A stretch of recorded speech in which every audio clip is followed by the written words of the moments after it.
ఇచ్చేసిన మీడియా మిత్రులందరికీ కృతజ్ఞతలు. ఈ ప్లేసింగ్ ఒకటేనా? ఓకేనా? ఓకే.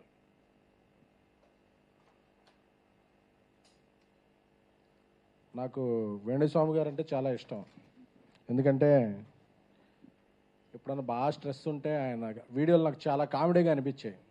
ఎందుకంటే ఆయన ఇండియా గెలుస్తుందని చెప్పిన రోజు ఓడిపోయేది, పవన్ కళ్యాణ్ గారు ఓడిపోతారని చెప్పిన రోజు గెలిచేవాళ్ళు, ప్రభాస్ గారి సినిమా ఫ్లాప్ అవుద్ది అన్నప్పుడు అది 1000 కోట్లు కలెక్ట్ చేసేది. సో ఇవన్నీ చాలా ఫన్నీగా ఉండే.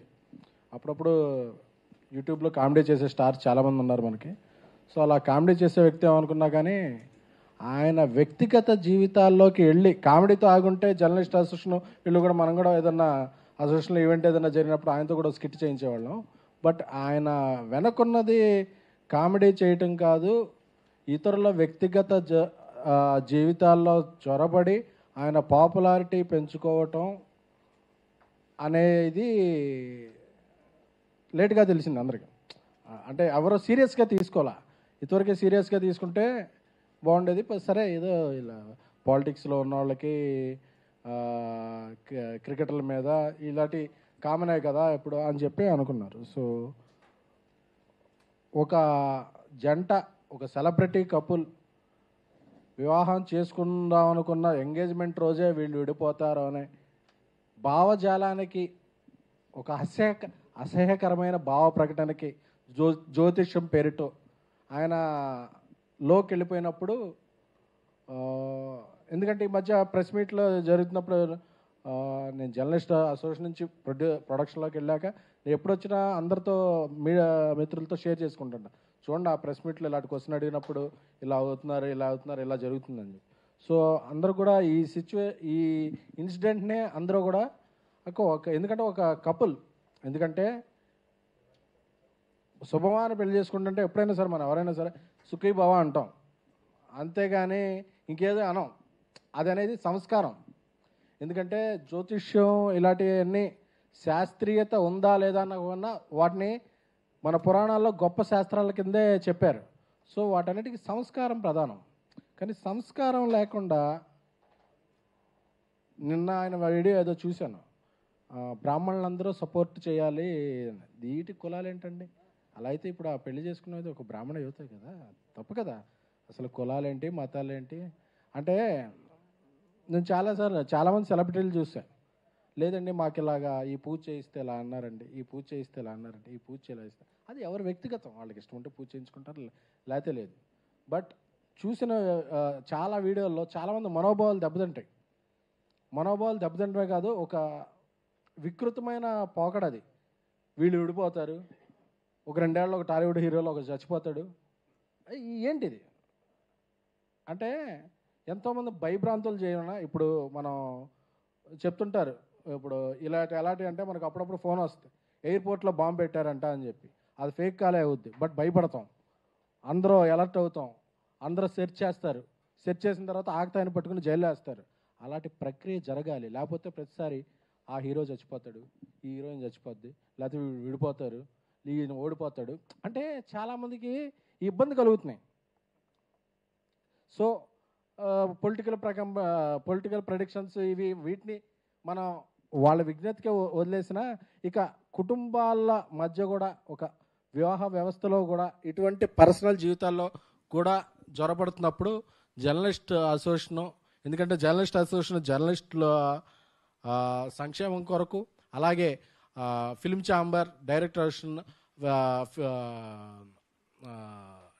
ప్రొడ్యూస్ కౌన్సిల్ అందరితో కూడా అన్ని రకాలుగా ఒక 24 క్రాఫ్ట్స్లో ఒక భాగంగా ఉన్న వాళ్ళందరితో కూడా సమన్వయం చేసుకుంటూ ఒక ఫిల్మ్ ఇండస్ట్రీలో ఒక మంచి వాతావరణాన్ని క్రియేట్ చేసే విధంగా journalist association, digital media association, ఇన్ని అసోసియేషన్లు కలిసి ఉన్న టైంలో ఇలాంటిది మనం ఒక చర్య తీసుకోవాలని చెప్పి రాంబాబు గారు అందరూ చర్చించుకొని అందరూ ఏకగ్రీవంగా వెళ్ళి ఇది మహిళా కమిషన్కి ఆ రోజు ఇది పెట్టారు. అంటే నువ్వు ఎంతమందిని అన్నావు, ఇన్ని మాటలు అన్నప్పుడు ఎవ్వరు రియాక్షన్ రానంతసేపు చాలామంది ఓహో నేను ఇదని. ఒకసారి ఎవరైనా రియాక్షన్ ఇది అంటే మమ్మల్ని బ్లాక్మెయిల్ చేశారు, మీడియా వాళ్ళకి మెయిల్ చేసుకుంటాకే టైం ఉంటుంది, బ్లాక్మెయిల్ ఎక్కడ చేస్తారండి అసలు? సో జ్యోతిష్ శాస్త్రంలో మీరు చూడాల్సింది విధి, నిధి కాదు. అంటే మీరు ఆ ట్రెజర్కి అలవాటు పడిపోయారు. నాది 10,000 గంటకి 6 నెలలకి ఇది అంటే ఫోన్ కాల్స్ వస్తుంటే నేను కూడా చాలాసార్లు చూసా. ఆ బ్యాంక్ అకౌంట్ మార్చుకో, ఇవి మార్చుకోండి. మీరు ఏమైనా చేసుకోండి, నమ్మేవాళ్ళని మోసపోయేవాళ్ళు అంతకాలం మోసం చేస్తూనే ఉంటారు. అది మనకు అనవసరం. మీరు చేసుకోండి. కాకపోతే దీన్ని సెలబ్రిటీలను అడ్డు పెట్టుకుని వాళ్ళ జీవితాలను ఇది పెట్టుకుని, ఎందుకంటే నేను ఇంటర్వ్యూలు కూడా చూసా.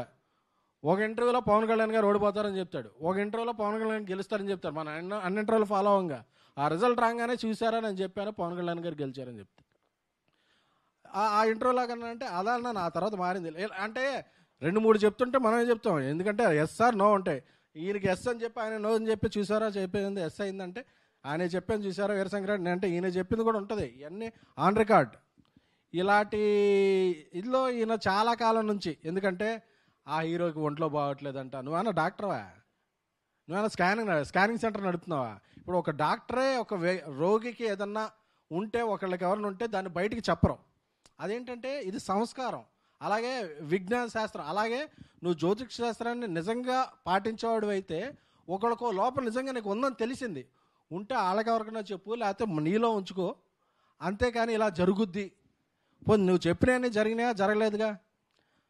అలాగే ప్రతి వాళ్ళని పిలిచి మీడియా బయటలు ఇచ్చి అదే సంస్కారం లేకుండా ఇలా ప్రవర్తించి ఒకసారి మీడియా దీని గురించి కంప్లైంట్ చేస్తే మీడియానే తప్పని చెప్పేసి, ఐ వెల్కమ్ వేణుస్వామి గారు.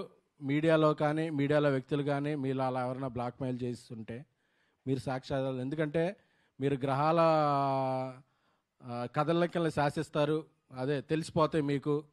అంటే మిగతా వాళ్ళందరికీ టెలిస్కోప్ చూడాలి, ఈయన రేబాన్ పెట్టి చూస్తేనే తెలిసిపోద్ది ఆ గ్రహాల కదలికలు. సో అంతటి విజ్ఞానవంతులు కాబట్టి ఇప్పటికైనా మీరు తప్పులు అందరూ చేస్తారు. సో జరిగింది తప్పని ఒప్పుకొని ఇటువంటి విధానాలకి స్వస్తి పలకండి. అంతేగాని వ్యక్తిగత విధానాల్లోకి వెళ్ళిపోతాం, జీవితాల్లోకి వెళ్ళిపోతాం. జర్నలిస్ట్ సోషల్ మీద కంప్లైంట్ చేస్తాం, మీడియా మీద కంప్లైంట్ చేస్తాం, సెలబ్రిటీల చావు పుట్టుకలు నిర్ణయిస్తాం, వాళ్ళ వివాహ వేదికలు వివాహంలో బ్రేకప్లు అన్నీ నిర్ణయిస్తాం అనే మీరు వెళితే తప్పనిసరిగా ఈసారి అందరి నుంచి ప్రతిచర్య ఉంటుంది. ఎందుకంటే ఏదో ఒక చోట దీన్ని ఆపకపోతే వేణుస్వామిని రేపు ఒకసారి రామస్వామి రావచ్చు, గురుస్వామి రావచ్చు, ఇంకో స్వామి రావచ్చు, ఇంకో వెంకటప్ప రావచ్చు, ఎవరు రావచ్చు, అందరూ ఇదవుతాయి. సో అలాగే కొన్ని యూట్యూబ్ ఛానళ్ళకు కూడా స్వీయ నియంత్రణ అవసరం. ఎందుకంటే ఎవరైనా చెప్తే దాన్ని పెట్టుకుని మీరు హెడ్లైన్స్ పెడతాం వల్ల ఓకే వస్తున్నారు కదా వాళ్ళు చెప్తున్నారు కదా అని చెప్పి ఇలాంటి వాళ్ళు ఎక్కువ ఇదవుతారు. అది డిఫరెంట్ టాపిక్, దాని గురించి వేరేసారి మాట్లాడుకుందాం. కానీ బట్ ఇది తప్పు, ముమ్మాటికి తప్పు జరిగినప్పుడు జర్నలిస్ట్ అసోసియేషనే కాదు ఫిల్మ్ అండ్ ఫెటర్నిటీ నుంచి కూడా రెస్పాన్స్ వస్తుంది. అందరూ ఖండిస్తారు. ఎందుకంటే మీరు చెప్పినవన్నీ తప్పైనాయి సార్.